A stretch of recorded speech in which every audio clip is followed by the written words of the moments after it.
So yes, there could be some supply issues on getting those ASICs, but those ASIC companies also know one other thing that's not possible with proof of stake, right? Is that the nuclear switch can happen, which is like, yeah, we're going to brick all your ASICs now. We're going to brick them all. We're going to change our hashing algorithm, and we're going to make sure that all that work, that R&D you did on the chipsets, everything is fucked. And we're going to take your profit from whatever it is now to zero if you don't play ball. This is a very, very powerful check and balance system. So yes, is there some level of control by the mining elite? Yes, 100%. Do they have gear that some other people don't have because they put in the R&D and stuff to make those ASICs? 100%. But are they incentivized to do anything malicious to the network? 100% not.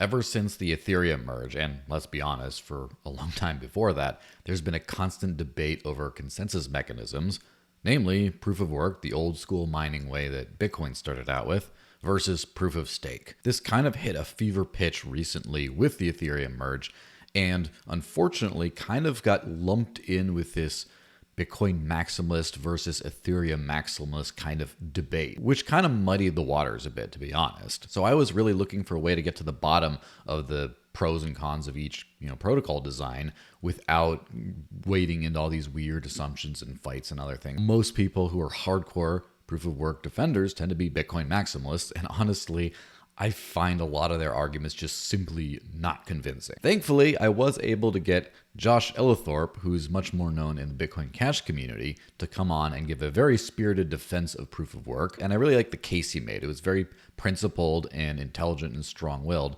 At the same time, not really falling into these traps of refusing to admit drawbacks or kind of beating around issues and just kind of addressing the weaknesses as well head on, while still on the whole believing its positives outweigh its negatives. So anyway, hope you enjoy. Hey everyone, I have the fantastic pleasure of speaking to the one and only Josh Ellithorpe. How's it going, man? It's going great. And thanks for having me on today.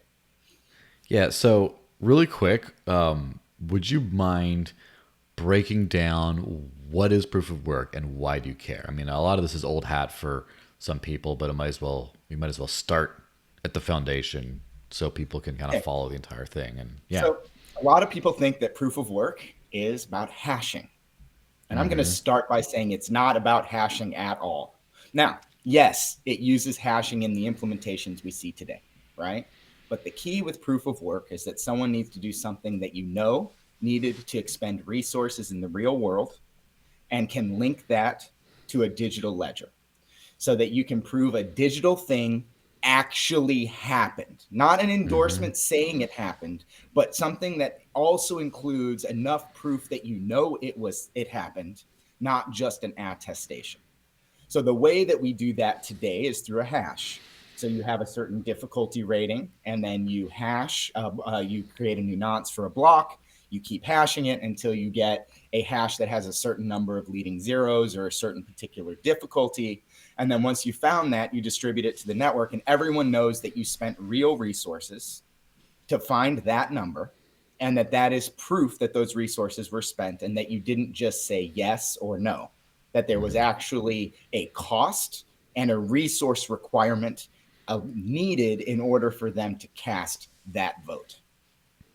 Yeah. Or to create that block, yes. And as a sort of like side note, most people call proof of work and proof of stake like consensus algorithms. I've heard, for example, Emin Gunsiris calls them anti-sybil mechanisms, more specifically. That what most people talk about when talking about running mining machines versus having a stake, having a collection of coins, those are ways that you prevent whoever's deciding what is the blockchain from just faking a bunch of nodes. It's like the anti-faking mechanism is work versus stake. Right. And the reason for that distinction is in proof of stake, those things are separate, and in proof of work, it's the same mechanism. Therefore, they can't be decoupled. Yeah, so let's just break down kind of how this thing works, and then some of the the, I guess, bigger criticisms. And obviously, in the beginning, everyone kind of was pro proof of work anyway, because that's what there was for Bitcoin. Mhm. And, to this day, I probably remain stronger in favor of proof of work than proof of stake, or equal or something. So even though I'm going to be quite adversarial with this whole discussion, I'm not, it's more of a devil's advocate kind of a thing. I'm kind of trying to find the truth at the center of everything, right? So, Sounds great. what we're doing, so basically, in order, you have a coin, you create it, and there's two things that happen. So you have people who mine, and mine is you run a program that basically solves a complicated math problem, and that does two things: it secures the network, and it emits the coin supply. Of course, later on, when you have no inflation, it's just you, by doing that, you collect fees from users and stuff. But at least in the beginning, you have no coins. People run this program, and they both keep the network from being attacked, and they receive the coins. And Is that that kind of a really fair basic flow. representation? That makes perfect sense. And then in proof of stake, there's no coins in the beginning, right? So that's Yeah. impossible to do, because then there's no one to secure the network with a stake, which means that that entire flow doesn't really work with proof of stake. They have to give away coins in the beginning because you need something to stake, which means all of them have just violated the first premise of sound money, which is you've just created money out of thin air with no work and had to give it to someone to bootstrap your coin.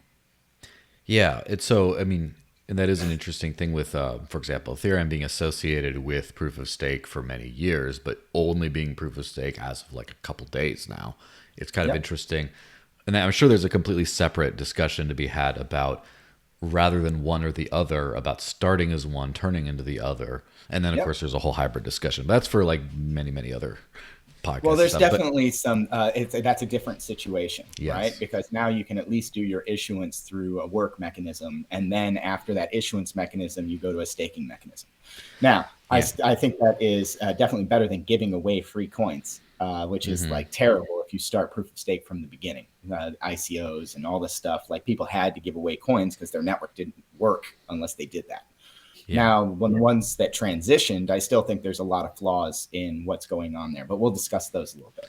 Yeah, and so I we had this sort of I mean, at least I think we there's kind of two proof of works in the same, even in the same net, where the one is the beginning, where the pre-ASIC and post-ASIC kind of era of a coin, where the pre-ASIC, basically there's an algorithm, and you can just, anyone can direct computing resources towards it and mine it effectively.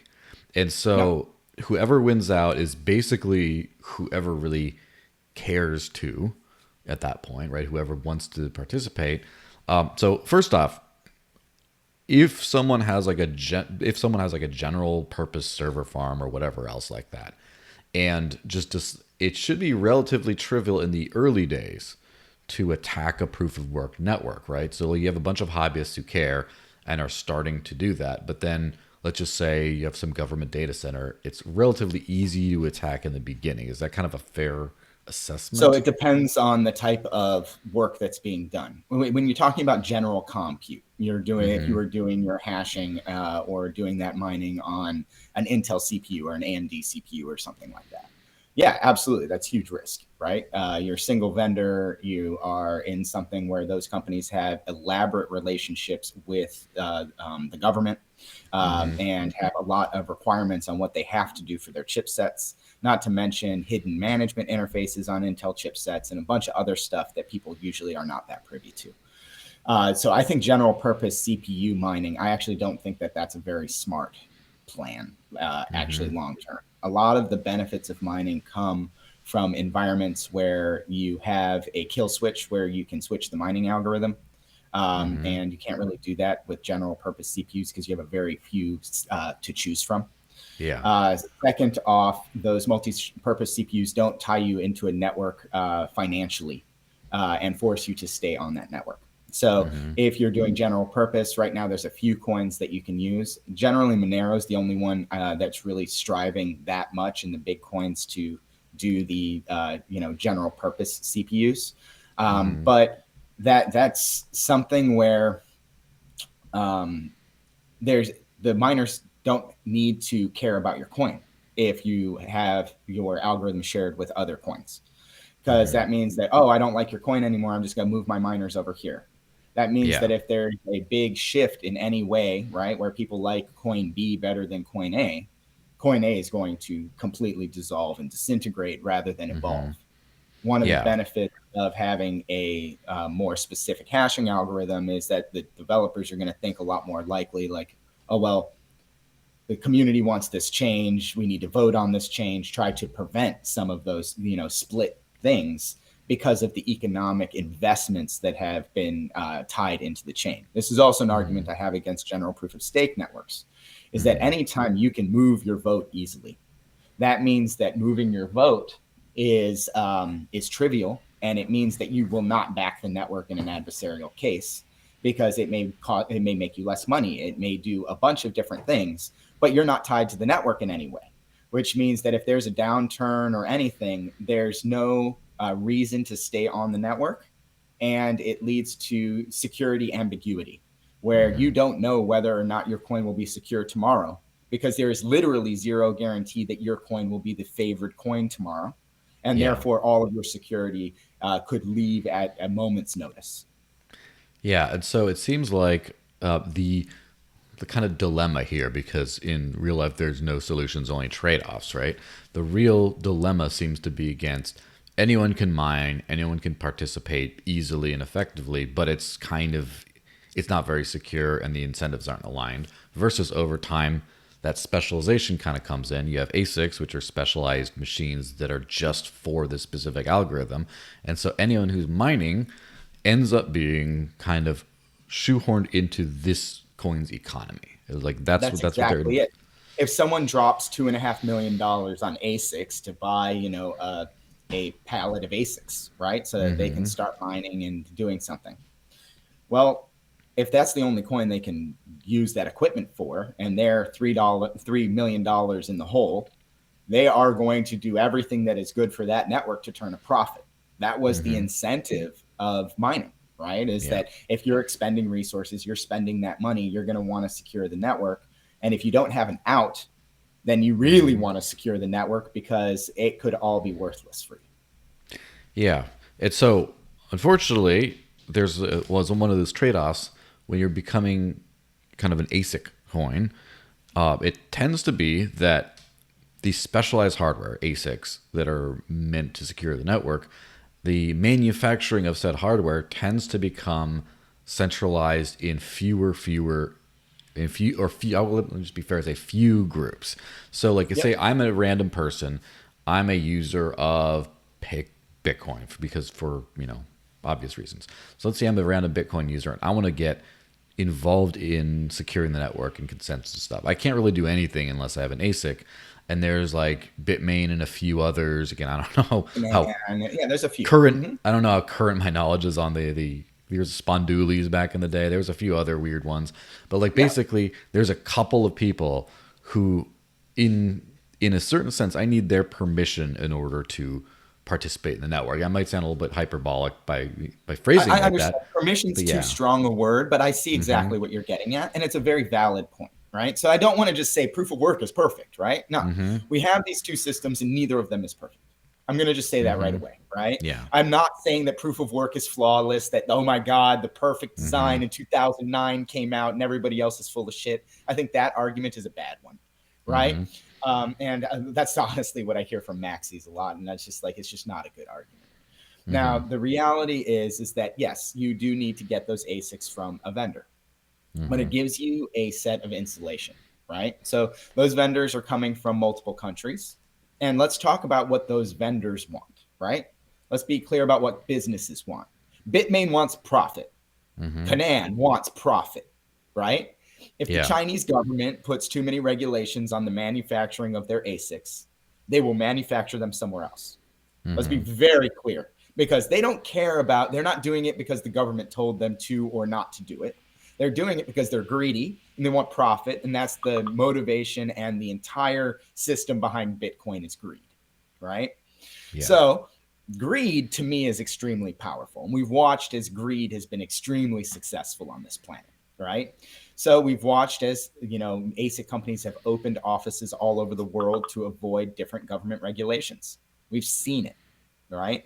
So yes, there could be some supply issues on getting those ASICs, but those ASIC companies also know one other thing that's not possible with proof of stake, right? Is that the nuclear switch can happen, which is like, yeah, we're going to brick all your ASICs now.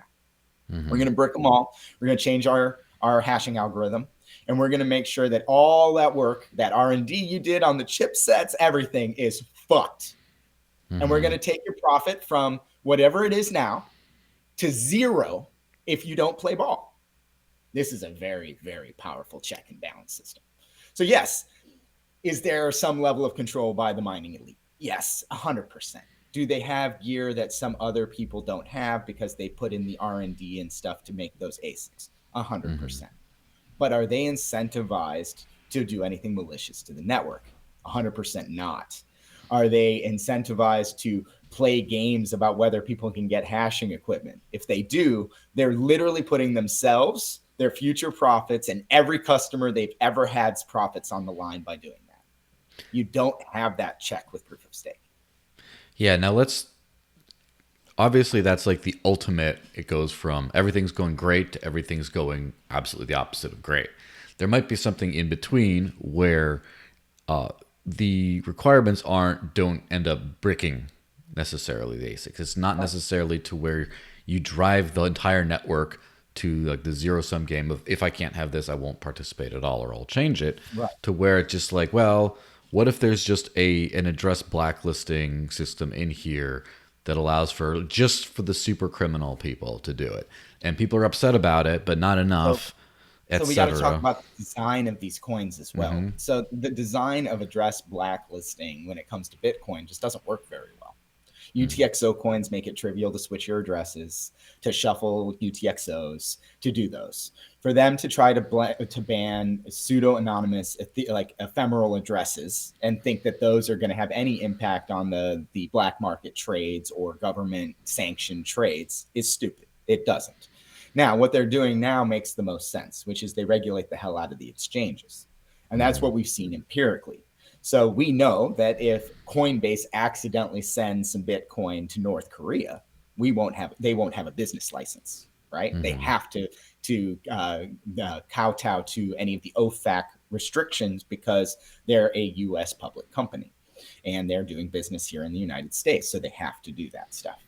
So that's the first example of exchanges will have to do things that they don't like because of governments. That's already been seen. We're already seeing that with legislation. And that's not just in the US. That's all over the world. We've seen that already. Mm-hmm. So these organizations, they have to try to appease the government, even when the technology is not necessarily bulletproof for them to prevent certain actions from happening. Now, if you look at a lot of the proof of stake networks, unfortunately, these things aren't necessarily tied together, but a lot of them are single address networks, right? So when I mean by a single address network is in a network like Ethereum, where they try to conflate identity and monetary theory. Mm-hmm. And so all of a sudden, my balance has a name on it, whether that's ENS or whatever. I have a single thing, and then I've registered for like 10 D apps. And somewhere in one of those D apps, I need to put my name. I need to get shipped a package. I need anything that ties to my real life.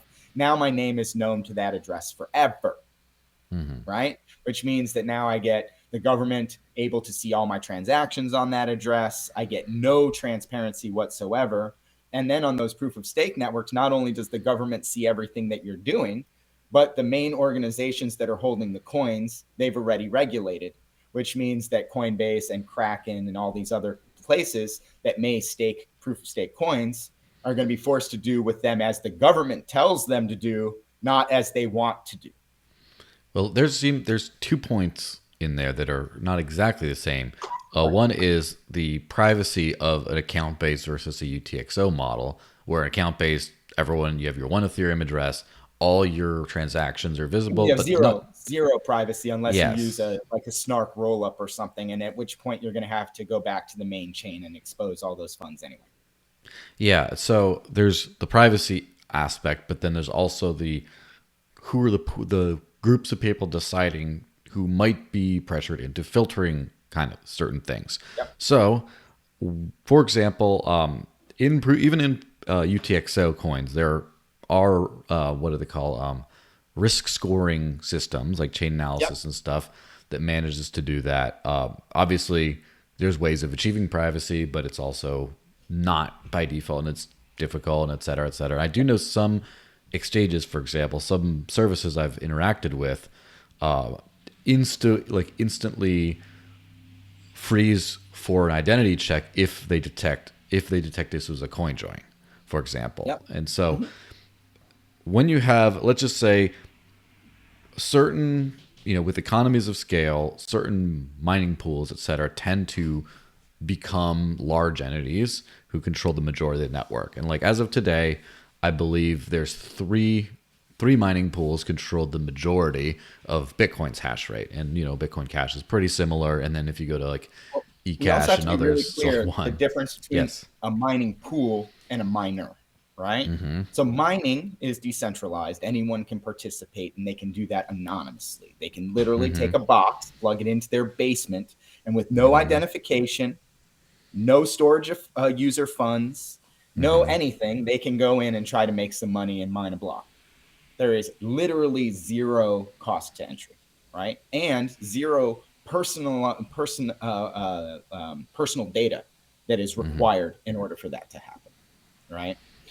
This is really an important property, as far as I'm concerned, is that anyone can do this and not have a name or an identity. So if I have an ASIC and I mine 4 blocks, they can look totally different. They could be sent to different Coinbase. The Coinbase transaction could go to any address I want.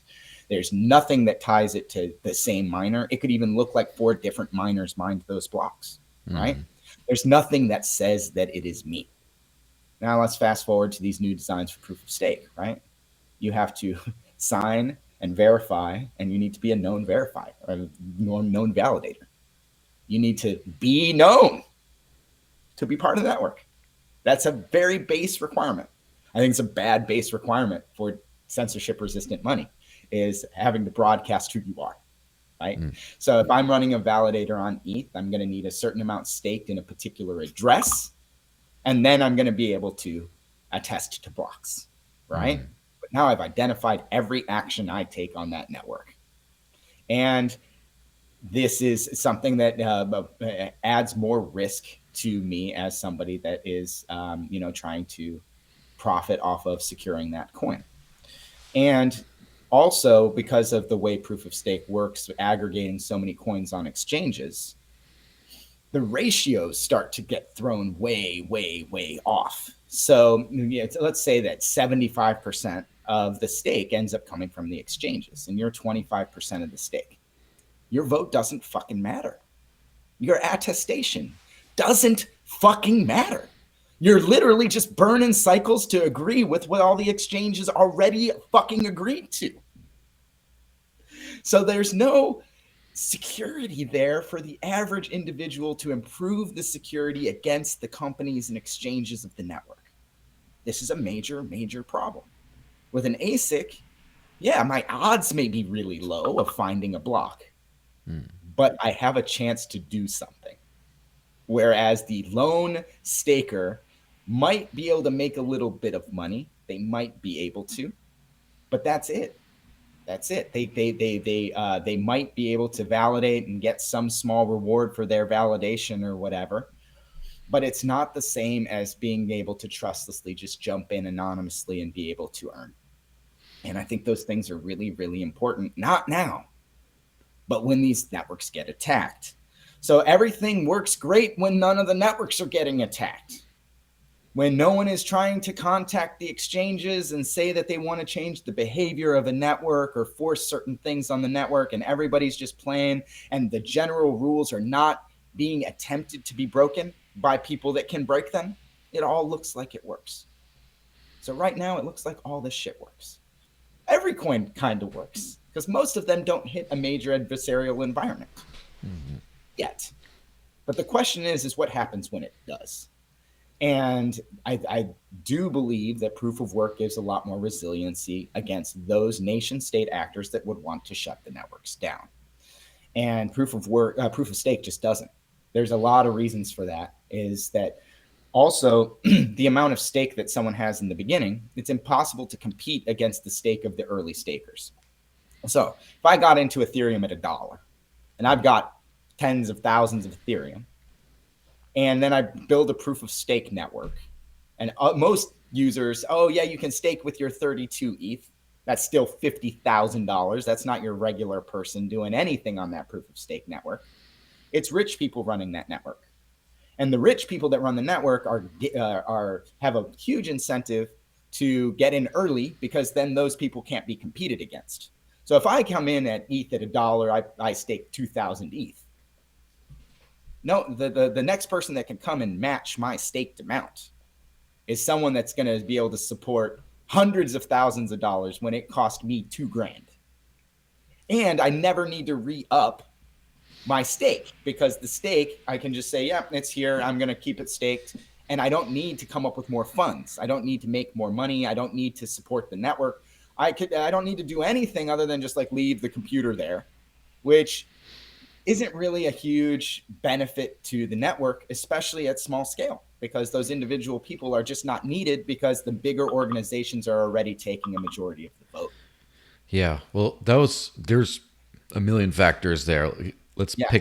pick them bit by bit. So first off, when you're as part of like a mining pool, right? Let's just say Mm-hmm. it's analogous to individual stakers in like a staking pool. I guess it's similar, right? The same Mm-hmm. concept. If a mining pool can be, say, pressured into filtering transactions, say, for example, not including some in a block and there's enough that don't, and then it just Yep. ends up not being on the chain. What is the kind of protection against that? It seems like it's something that you can still go So to phone up the three biggest pools and just say, listen, you can continue to operate. You just got to filter these transactions from the moment this that filtering area. starts to happen, because of the way that proof of work functions, it takes anyone can mine that block. So even if the three biggest companies decide to blacklist a particular address, unless they're willing to not build on top of a block that has used one of those addresses, which would possibly stall and break the entire network, right? That means that any individual miner, which is still controlling, a small percent, let's say only 5% are, small scale miners at this point. That means it just takes longer for it to show up. It doesn't actually succeed in keeping it censored, because anyone can add the transaction to the chain. Yeah. Now saying they orphan it, like let's saying it becomes, well, it's not just like a simple regulatory requirement where it's like, well, you don't have to process it, whereas you cannot build on a chain that processes this censored transaction. And then you Then I start would to have like a expect that a new forking mining pool situation. would actually happen. So what I would see happening there is the mining pool would be forced to tell their users that they were doing these activities, or they would be, written up about it by someone detailing exactly what was happening, and immediately people would start bailing out of that mining pool. That mining pool, there's nothing that holds them in a particular pool. The pool is not a requirement. The pool Yeah. is an optional optimization. And if the pool doesn't service a user, they're going to use a pool in another country, or Yeah. a pool in a different area. And those pools are available in different areas, and it's extremely easy for miners to switch those pools. Yeah. So it seems like pools are a centralization censorship vector only in a case of indifference of the miners, where they just don't really care to switch, kind of thing. They don't not paying enough attention to Exactly. switch. But it's as soon as their profits. So like if they are told they can't build on blocks with a particular transaction, right? And most of the blocks coming in, or some of the blocks are those transactions, and they notice that they're making less money, right? That's the miners are greedy. Proof of work is about greed. If they're Yeah. not making money, they're going to switch. Now the next, while it is possible or easier to be able to mine as an individual miner and not necessarily expose your identity in any on-chain kind of a way, there's Right. a very big off-chain kind of energy signature that identifies miners and stuff. So for let's just say, for example, you decide to run a staking enterprise of whatever kind. The physical location of whoever has access to the keys to the funds is, I guess, much easier to obfuscate. Even if you say, oh, you're running AWS and they shut that down and No, you boot it it's up on it's something impossible to else. obfuscate. Let's back up. You're making an incorrect assumption there. Proof of stake networks means that I need to stake funds, not just some funds. Right now, I have to stake $50,000 worth of crypto, which means that every person that doesn't want to get shut down for their staking needs to register those funds with the government and tell them that they have them. So like they have to have funds, which means they have to report it to most governments unless they're breaking the law, which would shut them down, especially if they're a commercial entity that's trying to stake them. So actually every proof of stake coin in a regulated country has the exact names of everyone that holds coins, because they have to put that on their tax forms. They need to put their information about their address and their amount of funds on their taxes, which means they know exactly who the human being is that is validating on that network.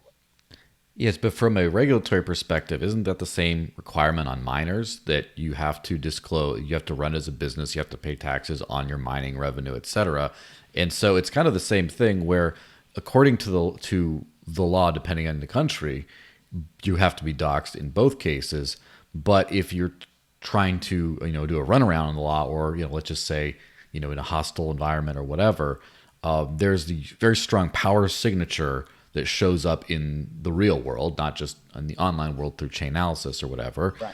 And your holding of private keys is not necessarily something that shows up. You have to track that through, chain analysis or things like that, Yes. which obviously it's easier on something like Ethereum that's a account based, but it's still, that's a separate issue to the proof of work versus proof of stake thing. That is correct. That is a separate. They're conflated because the coins Yeah. have those two features together. But you're right; those are separate issues. Yeah. So do you think the energy signature and the ability to locate miners, kind of like having a light on in a dark city, is kind of, do you think that that could ever serve as a long-term censorship vector where in a hostile country they can kind of always find out who's doing the mining? This is a longer debate about the energy usage of these coins, right? Yeah. You're right. Proof of work expels, it requires a decent amount of energy, right, in order to do the hashing. But people, again, they conflate proof of work with hashing. I'd like to separate that distinction, right? Proof of work just means that I can have something digital that is provable in the real world, right? Yeah. So I know that I expended a certain amount of energy because I have some leading zeros on a hash. It's just the first type of proof of work we found that works, right? I'd argue that it's true. Hashing stuff takes a lot of power and it takes a lot of energy. Now, the truth is that energy is a fixed amount of energy for a large number of transactions, and it is not a linear energy graph. A certain a Bitcoin transaction does not take X number of kilowatts or whatever it is. It's the whole network, and that whole network could produce a lot more transactions and still use the same energy footprint. And so I think that the at scale, a proof of work network at scale that is not worrying about constraining its capacity will actually drop the price per transaction to something that is so low that it's actually lower than the existing financial system if you look at it transaction by transaction, because it doesn't mean that you need to scale more additional miners. Now back to your original point about the energy signature. Let me just You're right.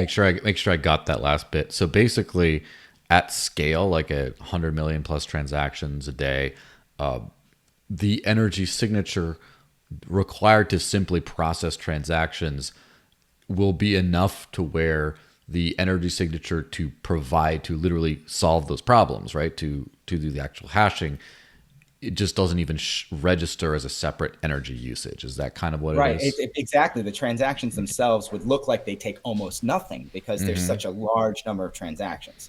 Now, for Bitcoin Core or BTC, they totally broke the model. Let's be very clear. I'm not pro the proof of work model for BTC. I think it's completely broken. It makes no sense whatsoever to have a high fee proof of work network. It makes every argument against the power of proof of work valid because of what Bitcoin Core did with their design. So Yeah. let's be very clear. 1 meg blocks is an environmental disaster. I agree. Why are we using all this power to supply almost no throughput, and it's all throttled through mechanisms that don't need to be there? And let's um, increase the cost per transaction for no good damn reason. And I don't understand that at all. Now, proof of work network at scale makes sense to me. If you have TPS over, 1,000 TPS, something that could actually service a decent number of people in this world, then your actual energy expenditure per transaction ends up being negligible, very small, and goes down more as more people use the network, as more energy is not required to grow the network. The existing financial system requires more energy to grow the network. You need more ATMs, you need more banks, you need more, people on their computer. Like there's just a lot of stuff on the existing system that has to scale with the number of users and the number of transactions. But that doesn't actually happen with proof of work, which is interesting. It actually gets cheaper to Yeah. execute transactions the more transactions you have. Now let me hit on, I guess, what maybe a weaker corner of the entire thing. Obviously, we just covered why the energy expenditure per transaction at scale doesn't actually end up being nearly as crazy. Now, on the other hand, and I mean, it's not like a serious criticism, but if you say there's a certain amount of energy that just needs to be expended to transact, just to keep nodes Right. with enough throughput, all that kind of stuff. And let's just say when you have proof of work, there's forcibly an additional energy cost for the hashing in addition to just that. And so Yeah. it doesn't it might not be significant, but it is still there. So let's just throw a hypothetical, say 90% of the energy expenditure of the network is just pushing through transactions, and 10% of it is the proof of work, the actual like hashing part of it. Right. If we can get rid of that 10%, it could be less So wasteful I in do terms of not energy, right? believe that the answers to the world are to reduce our power usage. This is not a popular opinion, right? I don't think there's many people that want to come on camera and say the human beings need to produce more power, more efficient power, and should not be worried about using less power. I think that us looking at resources as limited and saying that we need to use less power is ultimately the destruction of humanity, because then you can't run complex recycling systems. You can't do plastic filtering for the plastics in the ocean to deal with microplastics. All of the major world issues we have today demand massive amounts of power in order for us to fix them. If you look at the recycling technology for plastics, huge amounts of power required to run those facilities, huge amounts of power to run all of our recycling and eco-friendly activities. Us reducing power is not an option, period, or humanity will not be able to survive.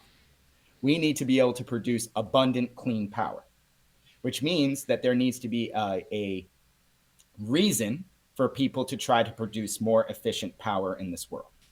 Proof of work has been the best way to incentivize people to find cheap power that I've ever seen. So whether that is them using the water after the floods in China to get, stuff at a penny per kilowatt hour, and being able to find the cheapest possible power, that's absolutely needed. And we need to be able to generate power in bulk and clean. And we need research, and we need motivations to get people there. Humans that are looking at how we can not create more power and how we can just get by on enough power don't understand the problems that actually exist in this world. And the problems that exist in this world require us to have that power, whether that is space travel, whether that is recycling, whatever that is, whether we need that power in order for us to fix the problems that we've created on this planet. And so I just don't buy the argument that we need to do everything to conserve every ounce of power that we have. We need to be able to produce clean power. And that includes nuclear energy, which I think is cleaner than most of the fossil fuels. I'm pro energy creation. I think proof of work leads to more research around how people can have more sustainable power. I think that is a requirement for humanity. I see no better way to power that requirement than to tie our monetary networks to the power system. By doing that, you require people to care. You require people to invest in energy infrastructure because it helps their bottom line. And truth is that most of the fossil fuels don't provide the profits that the people want that are mining. So most of it is clean power, and the ones that are using dirty power because they're getting subsidized dirty power from governments, and it's not their fault, right? They're just using the cheapest power they can find, and the governments are choosing to subsidize bad power. That's on them. Yeah, so essentially the extra power consumption that's necessary is worth it because of the silver lining, so to speak, of encouraging more efficiency in power. Well, it's encouraging the additional efficiency and power, encouraging research in low power tech, but also it is because it's permissionless. Anyone can jump in and mine. Power is ubiquitous. We can plug in our miners anywhere. And we do have alternative energies that if you don't want that, power energy suck spot, you could set up a solar container, which people have done at small scale for mining rigs, or more power, more common would be hydroelectric, which would be very, very clean, where they find, water power and are able to power their facilities. So I see it as not as big a deal as they want it to be. And a lot of the advantages don't get talked about. For instance, power companies pay miners to locate their mining farms near power plants to run them at night. Most people don't talk about that. And why do they do that? Is because power equipment, it's not good for it to not have a full load circuit on it. So that equipment can degrade and break if there are major fluctuations in the amount of power being demanded by the grid. So they are much healthier when those grids are stabilized and you have a stable amount of power output that is happening.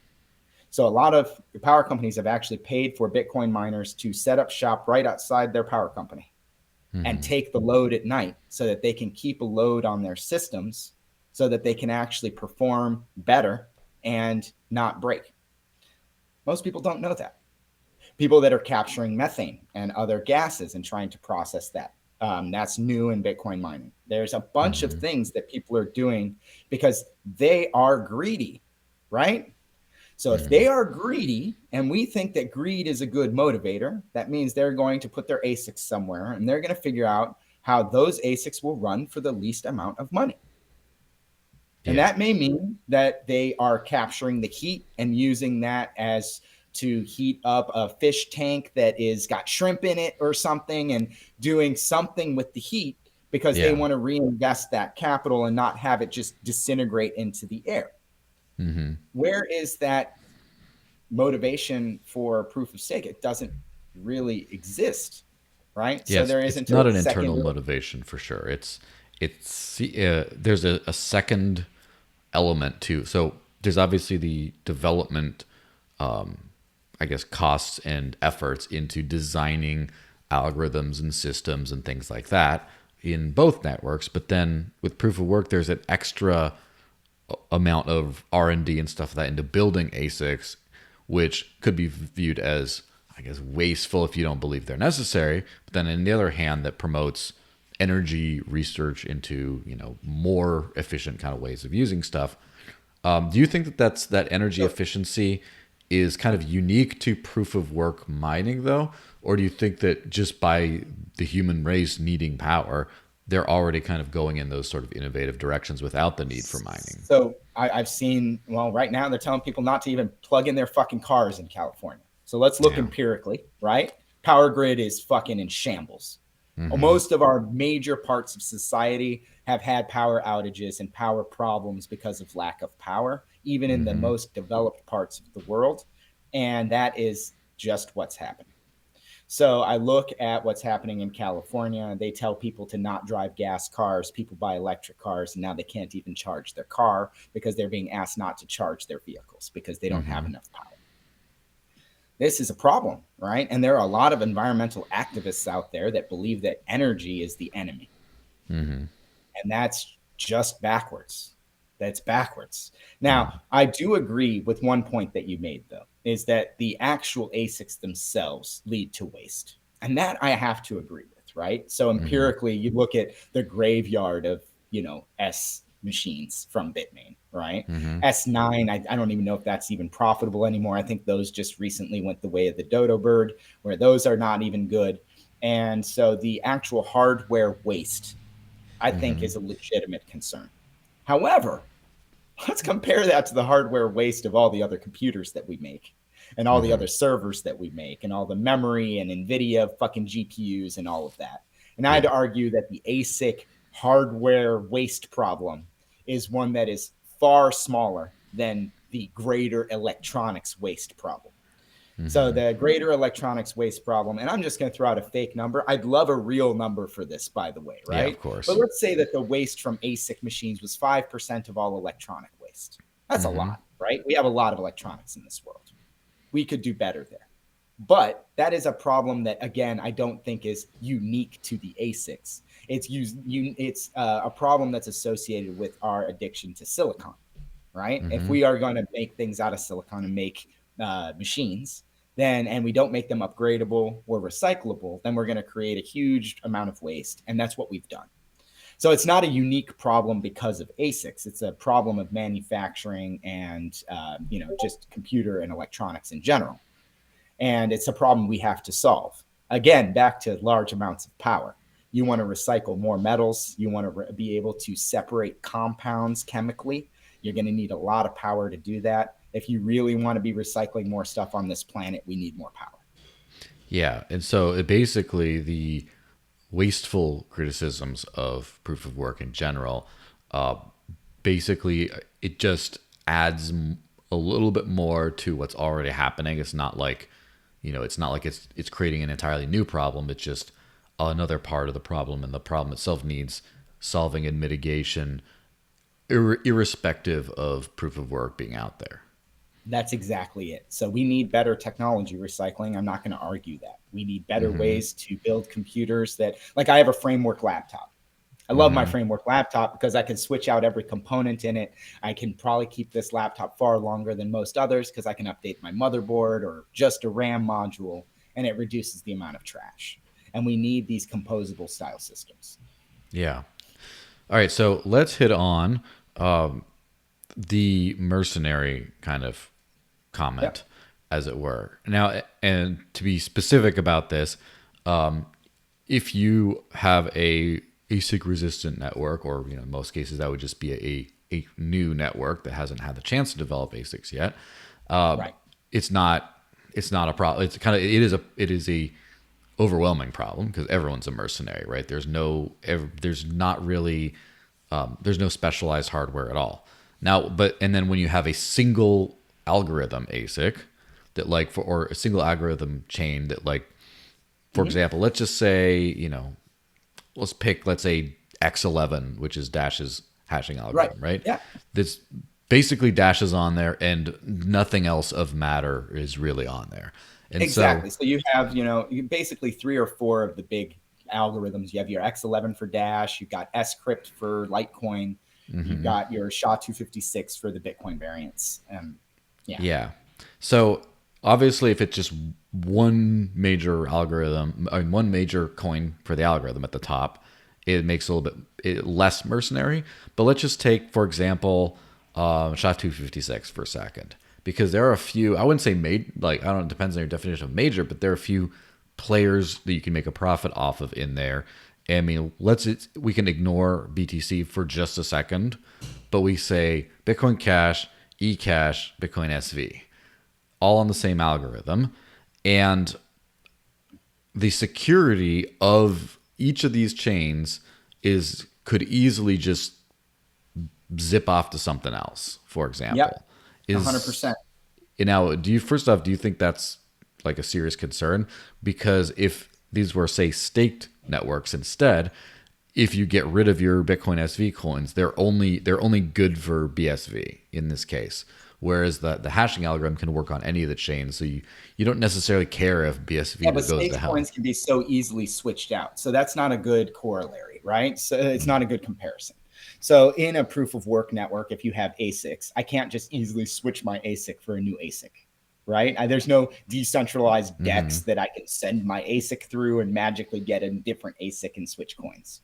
In proof of stake, you do. So yeah, sure, you can only stake the one coin. It takes me fucking 3 minutes to switch that coin to another Well, let's coin. take There's no protection there at all. let's take an attack, more of an attack kind of situation. So if you decide you are a, let's say, a major eCash miner, and you decide to, I don't like Craig Wright or his face. I'm gonna go attack BSV into oblivion for the, I don't know how many time, but you decide you're gonna do that. So you're a BSV miner. You mine adversarially on the chain, 51% attack, whatever. And if BSV goes away, your investment, your ASICs are still perfectly valid to simply point towards another network, which maybe with a reduced competition becomes more valuable, and so you end up winning out. Whereas Yep. if you are in the, if you get a 51% or you get the majority of a stake, and first off, there's always if you're trying to do malicious behavior, there's always the slashing kind of Right. risk, but also But slashing while also adds risk to people that are behaving correctly because any mhm, bug in the implementation could lead to a slashing event. yeah, Also, during the ETH2 merge, we had one of the validators get slashed because they had mhm, two validators running for a very small window and they had a double attestation that led to them getting slashed, even though mhm, they attested the same fucking thing. mhm, They just voted twice on the same thing and that because they was had viewed two as nodes bad running behavior. and they got slashed. This Yes. adds risk to everyone that uses a proof of stake network is that a software bug means your money's gone Yeah. by the So rules of the network. Like that's scary as fuck to me. I don't want the network burning coins arbitrarily ever. yeah. So in addition to that, so let's just say you're doing the staked attack, and you're at some point, you're successful. The network starts to crumble, and people don't like it. In the process of it, if you if you were able to, the thing, you're actively using your coins to attack as the market is tanking around these coins. So the odds Yeah. of you being able to trade them for anything once you're done with the attack is very minimal compared to, you do keep your ASICs as long as there's another coin to jump to that works on this algorithm. You more or less keep the value of your ASICs, whereas you Yeah, kind of no. lose all the value of your stake, or With most of proof it. of work, part of the game theory is that there should only be one on that algorithm, right? So people know that I'm not a huge fan of the original Bitcoin because I think they went a bad direction. Yeah. But one of the biggest criticisms I have against all of the competitors to the main Bitcoin that forked off of the main Bitcoin, right, is that their hash rate is terribly low. And that does affect the security of those networks. And the game theory for proof of work is basically if you split off and you are a little minor, like a minor as in small player, and then your shit's all going to crumble and fall apart. Yeah. And So I that's guess, how it's supposed to be, or roll back up to the main chain.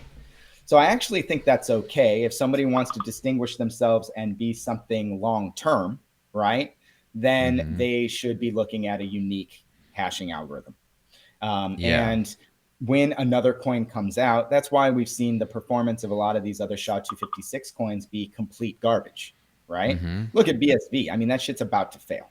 It's about to fail. I mean, their biggest miners have stopped doing it. Even SBI stopped mining it. I mean, their biggest supporters are no longer mining it. It eventually will just Yeah, be because it's counted. not profitable. It's not profitable. Not many people are using it, and it has a big stain in the industry. Where even if it wasn't Craig, I don't think there's any way for them to get to a place where they'd be successful.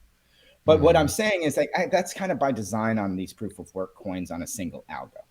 The only reason that Bitcoin Cash was able to survive is that it was in a really weird state where most of the miners were the same as the primary implementation.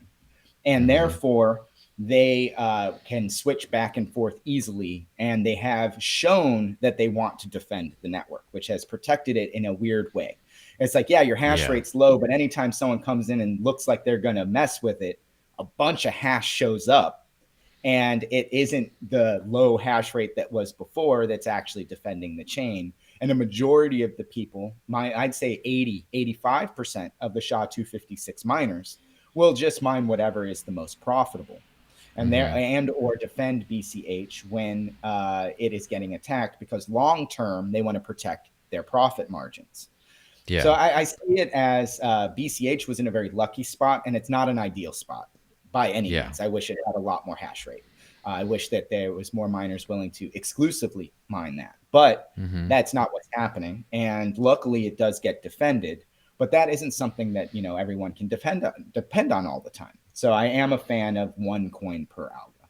Yeah, and so that's ideally what should happen in a hard fork situation. In a chain split, is one of the chains should either win out and then the other one dies, or the one that decides to disagree should switch algos and become its own thing. And the Bitcoin thing is interesting, I guess, because the branding kind of situation. Because if they switch from SHA-256, they'd have to admit that they're not the real Bitcoin in some way, and that would be harmful to their branding. I mean, to be honest, And Bitcoin therefore they branding at haven't. this point is full ossification, right? Like Yeah. anything that they want to change is going to need to go through like 30 layers of committee. To be Mm-hmm. honest, there's Bitcoin developers that work on Bitcoin Core that are actively working on the Hamilton project, which means Mm-hmm. that they're more concerned about building the CDBCs than they are Bitcoin at this point, which Yeah. means that the likelihood that Bitcoin's going to do anything big, innovative, or anything like that on its base layer is basically zero at this point. Mm-hmm. They've bet the farm on layer two. They put all their R&D, all the teams working on things that I don't think are the correct solution, and they're going to be doomed to that fate at some point.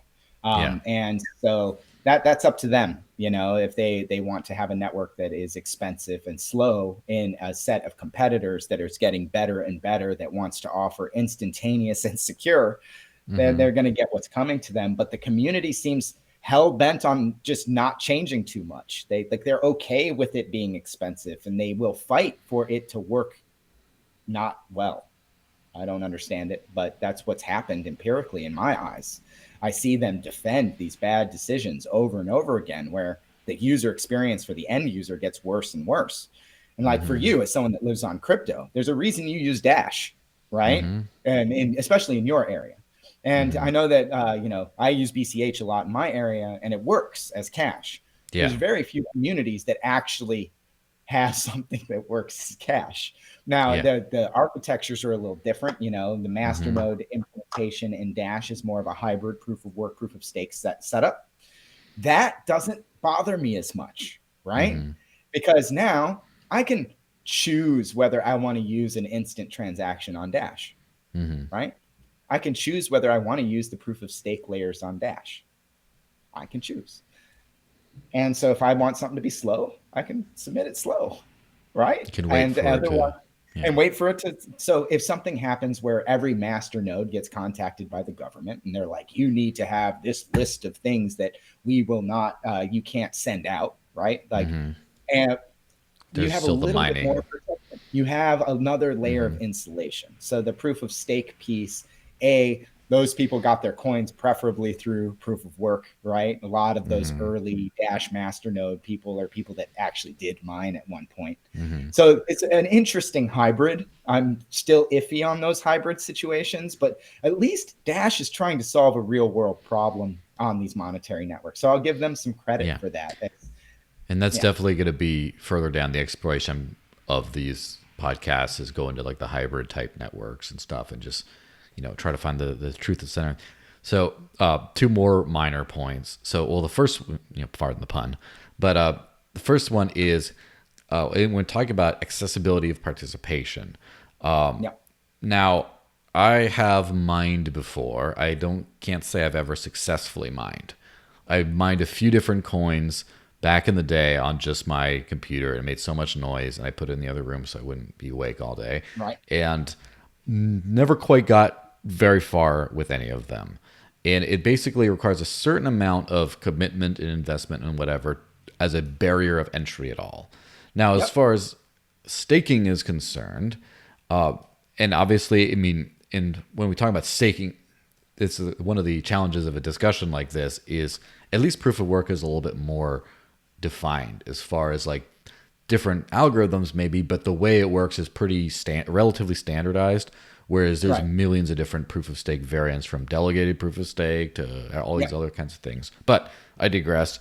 It seems to be relatively simple, based on the fact that I've been able to do this, is to participate in some sort of a staking thing as a very small holder, where a few different coins I've participated in a stake. I've staked something. I've pledged some funds and earned something on top of that and contributed, I guess, in my own way to securing the network. Whereas I would be able to, there's a certain, you can as a small miner, but you kind of have to buy at least one ASIC and run it Yep. yourself. Whereas that's a But I don't. higher barrier than some of the staking.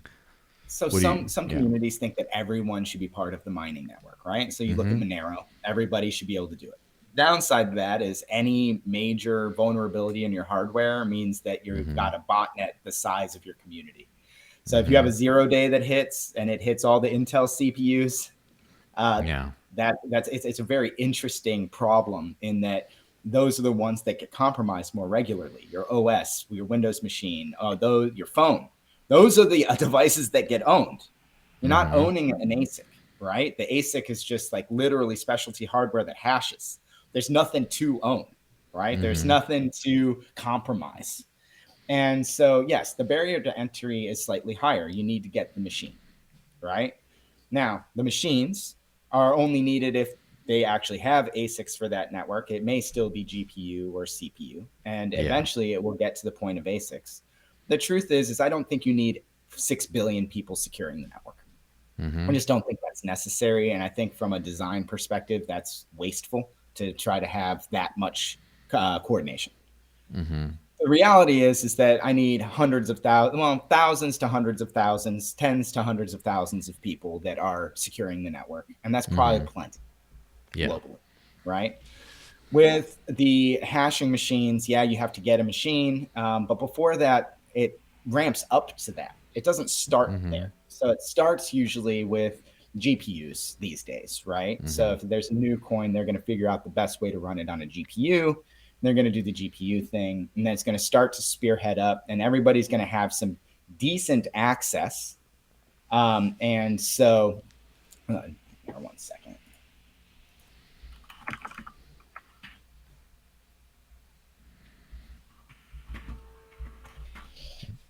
All right, so I had to reply to somebody. Mm-hmm. So the ASICs will start phasing in. So now it's not that no one could do anything beforehand. It's just that they're Just, going to get phased in, it's and only now at the some people beginning. are going Yeah. to start getting the ASICs, right? Mm-hmm. And they're going to start putting those in the network, and for a short period of time, they're going to have an advantage. Mm-hmm. But everything profitability wise on a proof of work network goes to zero by design. Mm-hmm.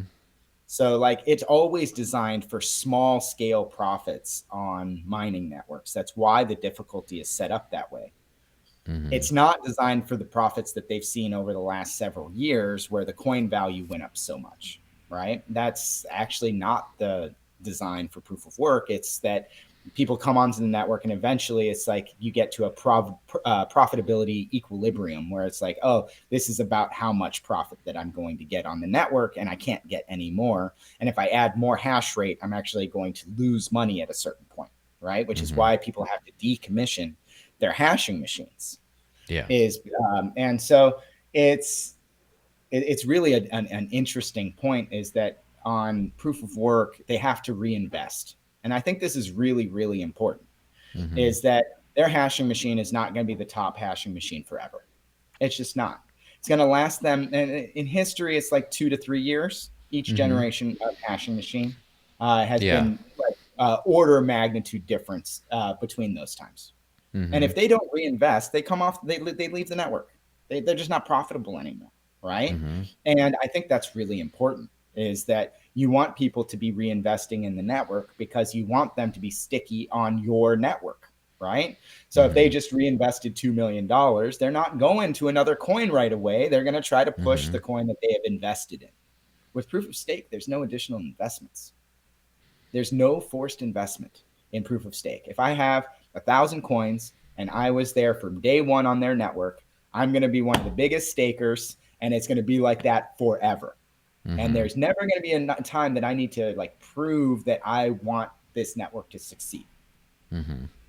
With proof of work, that vote happens every 2 to 3 years. Yeah. Now let's kind of wrap it up on what unfortunately might be an annoying point is because it's not a technical argument. It's more of a socio-political argument kind of thing. So in the beginning, obviously, Bitcoin was proof of work and still is. And the entire shitcoin boom in the beginning were just the copycat whatever's almost all proof of work. And a lot of early one we say you get to like Bitcoin Cash, you get to Monero, you get to Zcash, you get to Grin, you get to just a whole bunch of ones in that area. You get to Ethereum, right? A lot of proof of work coins. And then one by one, there's fewer and fewer and fewer of them Yep. to where now you'd be very hard pressed to find a new proof of work project.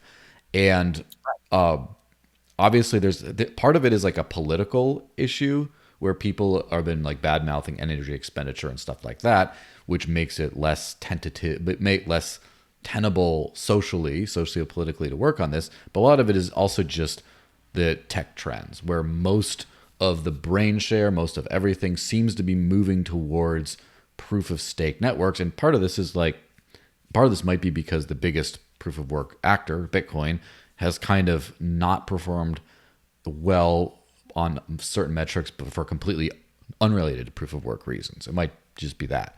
But it just seems like the space is moving on ahead of it. And it might be I guess, an innovation liability from a social perspective to create a new proof of work network. So I think that I don't know. What do you think of that thing? I think that may be true today, right? So today, if you were to launch a proof of work project from scratch, it probably would get a little less notoriety because of the FUD that has been spread about these types of coins. Long term, I think the exact inverse is about to happen.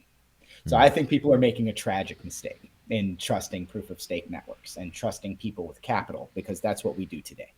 We trust the Federal Reserve who prints our capital. We trust our banks that create our capital. And we trust the organizations that have capital. That's today. BlackRock, Vanguard, all of those. We trust them because they have capital, right? That hasn't worked very well. Those people are screwing individuals left, right, and center, starting wars, starting all sorts of drama. And the people that have that capital have not proven to be, looking out for the best facets of humanity. I think that long term, as we see proof of stake networks get compromised through the economics, through the exchanges and regulation, I think that people will realize that there was something very special about proof of work, and that it wasn't wasted energy expenditure. It was energy expenditure to prevent capital capture. And that is a very big difference. And you don't see that difference until we get into a censored environment where the government is really interjecting and trying to censor these networks. And what you're going to see is that the proof of stake networks are going to basically get absorbed into the existing financial system. They'll have the same OFAC lists. They'll have the same regulations. They'll have all of the same requirements for being a money transmitter and all of those things in these proof of stake networks. And they're going to absorb that into the existing regulation. I don't think that's what Satoshi planned. I don't know Satoshi, but I don't think his plan was like, let's build a new digital backend to empower the existing banks and existing investment firms and make sure that they can run it all still. I don't think that was his intent. So the question is how do we prevent capital capture, right? How do you prevent somebody that just has money from breaking these, or money or regulatory clout from breaking the networks? And I think there's good defenses around the defenses for the stakers themselves, right? Because they're slashing and everybody's putting in all these side effects. But those lead to complexity, extreme complexity, where those things weren't needed in the proof of work designs. And then on top of that, you have like the regulation problem, which is we've already seen. So Coinbase already gets OFAC lists and has people that they can't send money to. Same with Kraken, same with Binance US. Anyone that's in a regulated environment is going to have these regulations on what they can and can't do with their exchange. Yeah. Those same organizations are in control of the blockchain through having a majority of the stake. That means that now the government can regulate what they do. I want you to have this feature.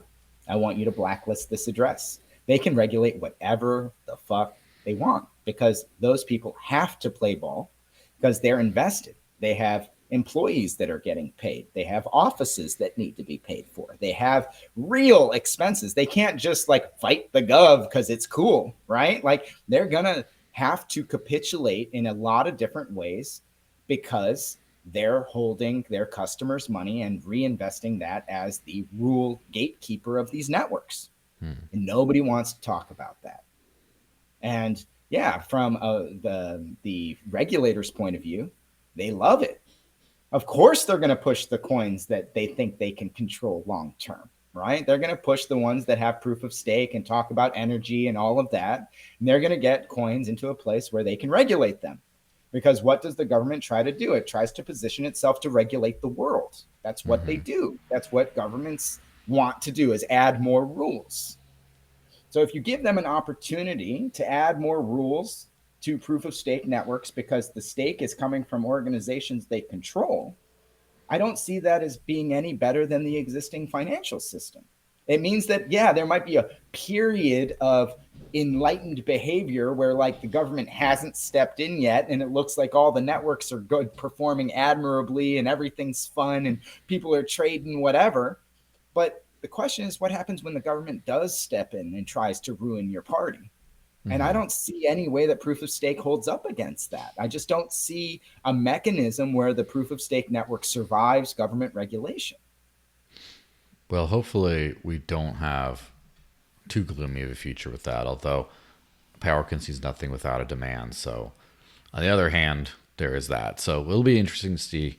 This has been an enlightening conversation. Where can you direct people to follow more of your work and all this cool stuff you do? Oh, I mean, I'm on Twitter. I'm not happily on Twitter. I'm trying to be on Mastodon, is where I want to be, right? So you can find me on Twitter, though. I'm ZQuestZ. I post little rants there, but generally you'll find me on Telegram and other spots. I love talking about crypto and the space. And honestly, I'm really excited that we're trying all of these different types of networks. Now, I don't want people to take from me that I think that like all things other than proof of work shouldn't be tried or shouldn't be done. No, I'm encouraged. Let's try all the different stuff. Yeah. But let's be honest about how they behave and what the end result of those networks is going to be so that we can use them for the right stuff, right? So, like, yeah, there might be room for proof of stake on certain networks or certain features or certain things. But let's give really good thought, like a hard thought onto like when that's appropriate and when it affects our censorship resistance in a way where we may not want to build the foundational parts of the network that way. So foundation maybe should stay as proof of work with certain features that proof of work staker hybrids can kind of do attestations. Maybe there is a world where that works. I like Avalanche's, a novel approach to things, and I think that should be explored more. I think that there's a lot of ways that we can look at that, but ultimately, I think the biggest win would be to find a new mechanism for our proof of work. And I described this at the very beginning, is that proof of work ultimately is just a way to tether a real result to the real world in a digital world, right? You can always lie in the digital world, except for through a mechanism of proof of work, right? Like I'm not lying because you know that I couldn't have found this by chance. And here's the proof as to why that happened. We need to find more mechanisms like that. So we found the hashing way to validate a proof of work network. Are there other ways to do proof of work? Is there another way to prove that work happened digitally in a way that cannot be forged, that is not just an attestation-based system like proof of stake? I'd love to see more research in that because I think people conflate the hashing part of proof of work with ultimately what proof of work is doing, which is that tether between the virtual and real realities that we have, rather than just trying to describe the other reality. And so I look at proof of work a little bit differently, and I think that there definitely can be more innovations on how we do proof of work, whether is timing-based algos for hashing that use significantly less power but require a longer guaranteed amount of time to come up with the result. Yeah. Those types of hashing algorithms exist. They could dramatically drop the power of some crypto networks because you might only find 3 hashes a minute on that network, and that's okay. It's designed that way, and it's a much more low power compute because it's got a time consideration in it to be able to do that. And so you have hashing like Argon, and these things are all getting better. And so I don't think that we're done innovating on how hashing works. I think that there's still room to grow additional proof of work. And I think that just need to be very careful about betting the farm on proof of stake, especially when the main argument is not it's a better financial network. The argument is, well, but we'll use less power. It's like, yeah, but we're trying to build the best financial network, right? Can we Yeah. worry about optimizing the power once we've built a network that we're happy with, rather than cutting ourselves short and putting requirements on what we need to do that may not be possible? Yeah. Well, that makes sense. Well, thanks for joining me today on this. And yeah, I'll continue down the rabbit hole of who's number one. And the answer might not be an integer, if you know what I mean. It might not be one or the Yeah, other or anything. It might be very, very far in between, but rest assured, I'm going to keep exploring. But yeah, well, thanks for joining absolutely. me and hope you have a good one, huh? Yeah, thanks so much for having me on, and hopefully everything goes well on your exploration, proof of work, and proof of stake. And yeah, just appreciative that you had me on today.